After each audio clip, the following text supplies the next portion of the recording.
Hi, welcome back to Center Radio, Center Webcast. This is the COVID-19 edition, episode 12. Our next guests are a couple of folks from the many around the community that have been stepping up here in this pandemic to figure out how to get personal protective equipment out to healthcare workers. So I have two guests who have a fun, exciting, really successful program. David Altrogge and Brad Adams. David, am I saying your last name right? It's Altrogge, but Altrogge, Altrogge. Altrogge. David Altrogge is the producer of Vinegar Hill Productions, production company. You have some IUP roots. Mm-hmm.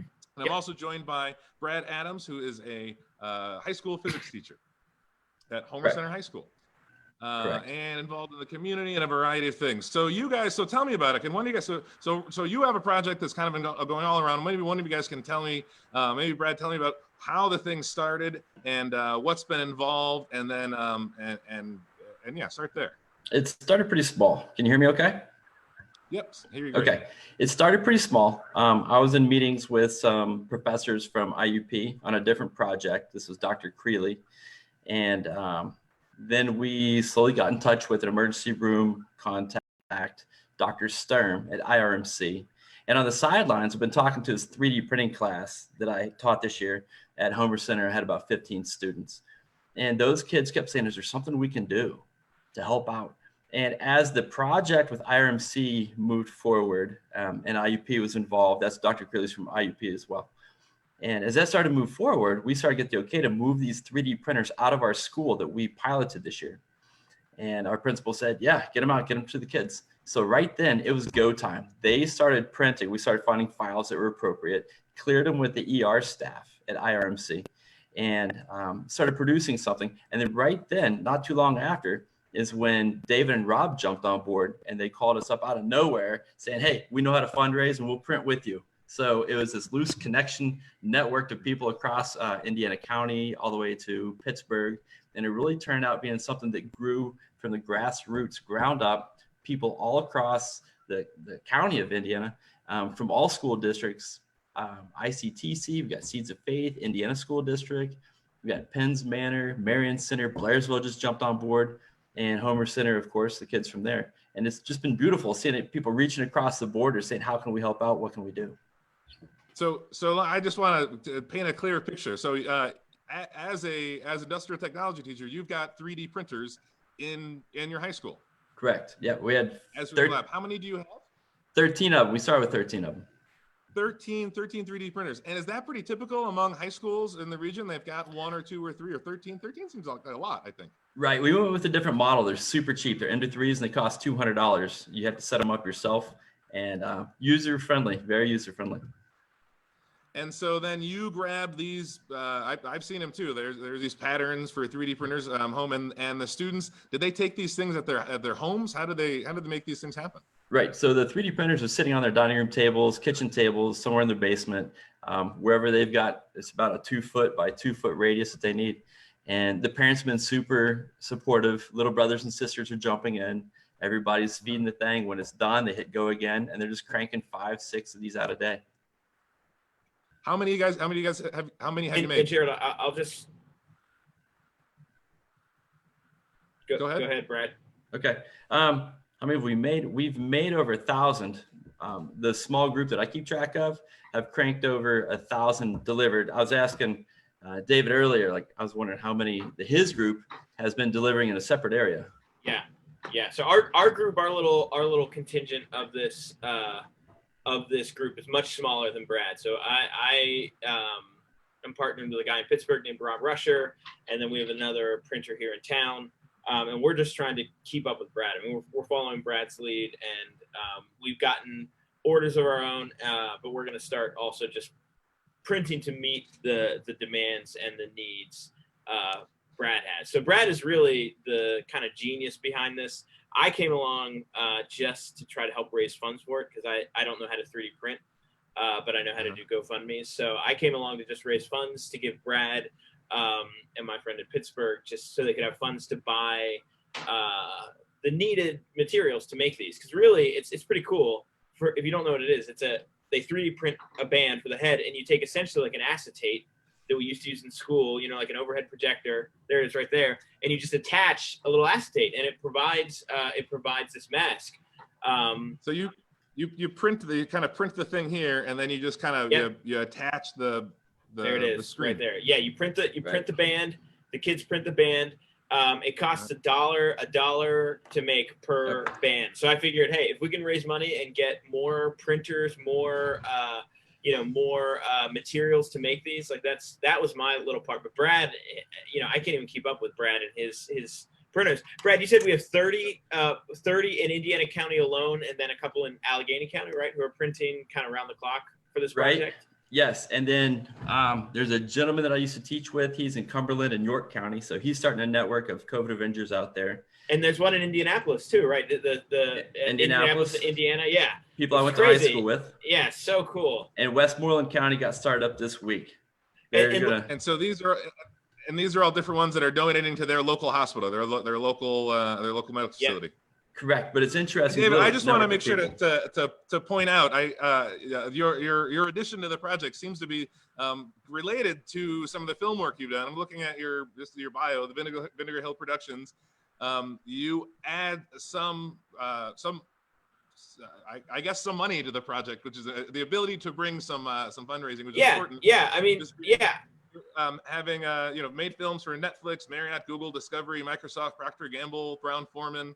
And I was just reading, we believe that Film Power has power to do good. Every year we dedicate 5% of our revenue to produce at cost films for up and coming nonprofits that inspire us. We love to tell your story. And I know you were also involved in some STEM, some science technology video production here in Indiana County. And so how does that sort of play into your interest in this project?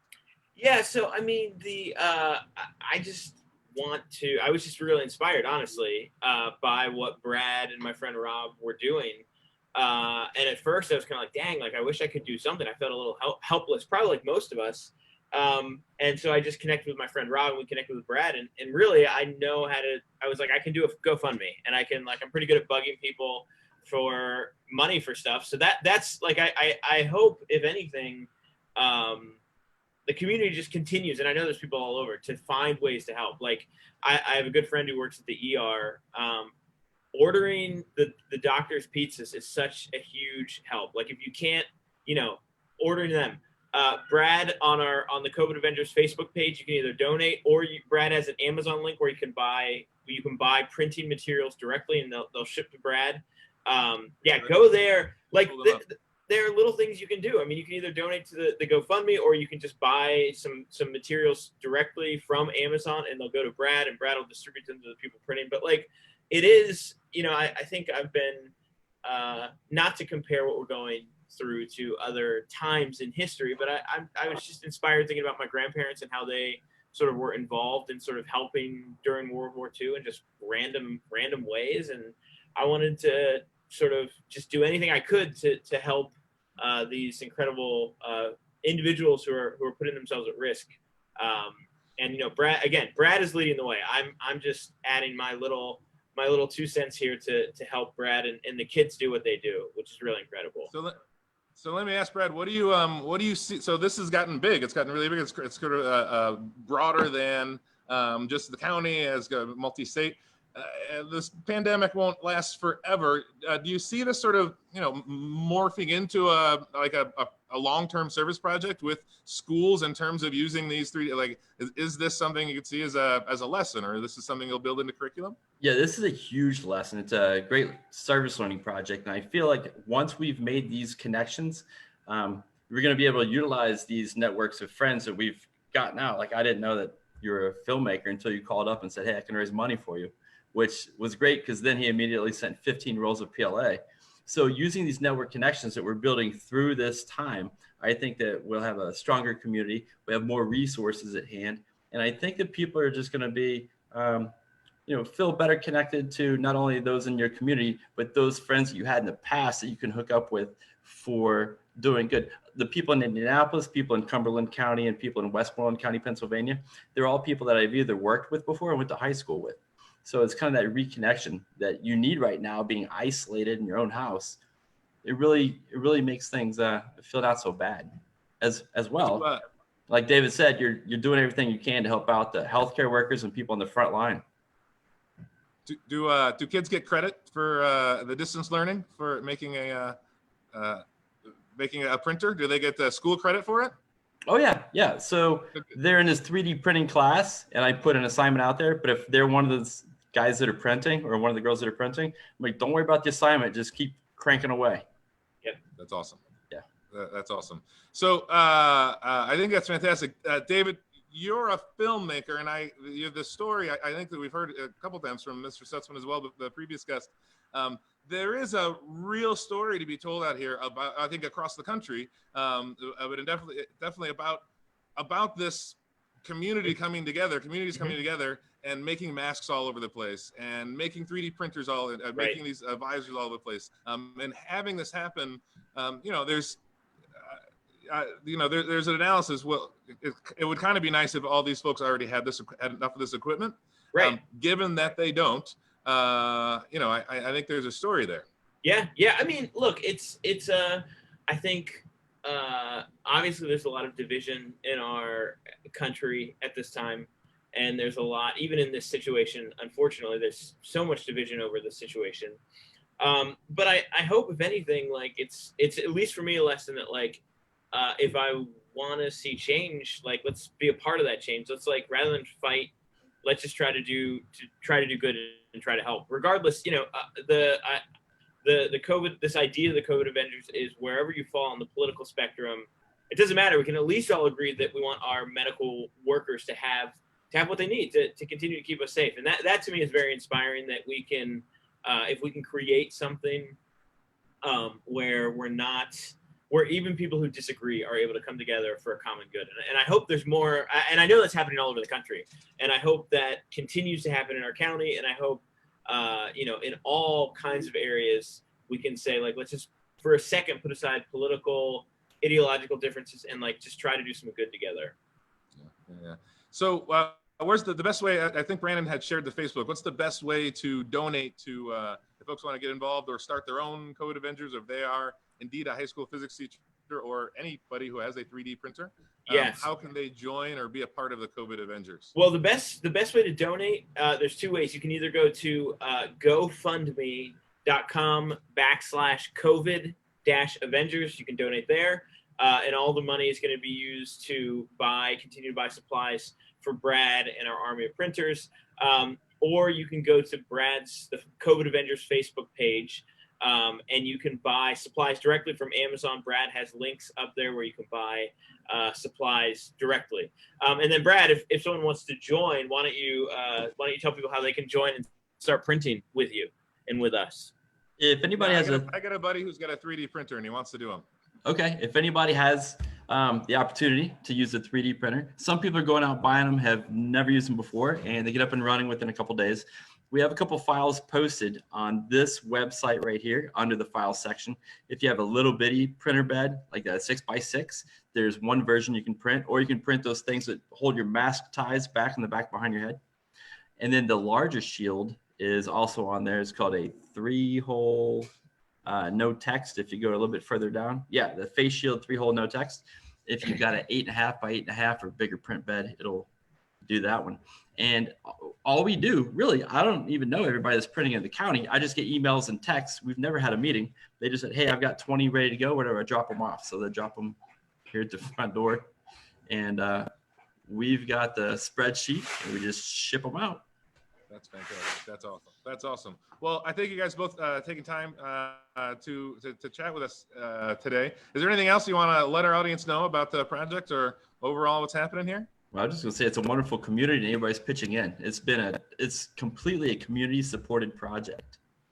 Yeah. The only thing I'd add is if you are if you're a healthcare worker also, and you want to order shields, please reach out to us through the Facebook group. Or if you go to the GoFundMe, there's a link where you can fill out an order form. If you're in Indiana County or Allegheny County or one of the surrounding counties, reach out. We'd love to get you some PPE.